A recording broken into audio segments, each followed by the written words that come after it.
Cyber गुन्हेगारांनी 7 महिन्यात नवी मुंबईतून 168 कोटी रुपये उडवल्याची धक्कादायक माहिती समोर आली असून या संदर्भात सायबर क्राईम पेट्रोलवर 8010 तक्रारी प्राप्त झाल्या असून देशभरात ऑनलाईन फसवणुकीच्या घटना घडत असताना नवी मुंबईचा देखील यामध्ये समावेश आहे। प्रतिदिन 1 ते 3 व्यक्तींची फसवणूक नवी मुंबईत होत असून त्यापैकी 80 कोटी 47 लाखांच्या फसवणुकीचे 249 गुन्हे नवी मुंबई सायबर पोलिसांकडे दाखल असल्याची माहिती बुधवारी नवी मुंबई पोलिसांच्या व्हॉट्सअप चॅनलने आणि हेल्पलाईनचा शुभारंभ प्रसंगी देण्यात आली। ऑनलाईन फसवणूक झाल्यास तातडीने कार्यवाही करण्याची गरज असते। यासाठी 8828112112 ही हेल्पलाईन सुरू करण्यात आली आहे। याद्वारे फसवणूक टाळण्यासाठी तसेच गुन्हा घडल्यास पुढील प्रक्रियेसाठी तातडीने हालचाली केल्या जातील, असे पोलीस आयुक्त मिलिंद भारंबे यांनी सांगितले।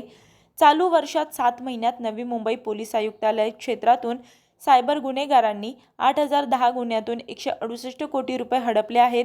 यापैकी 249 तक्रारींचे गुन्हे दाखल असून त्यामध्ये 80 कोटी 47 लाखांची रक्कम हडपली असून चालू वर्षात 13 कोटी 67 लाख रुपये किमतीचा मुद्देमाल चोरीला गेला आहे। यावरून ऑनलाईन गुन्हेगारीचे गांभीर्य पोलीस महासंचालक रश्मी शुक्ला यांनीही वाशीतील पोलिसांच्या व्हॉट्सअप चॅनल आणि हेल्पलाईनच्या शुभारंभ कार्यक्रमात व्यक्त केले।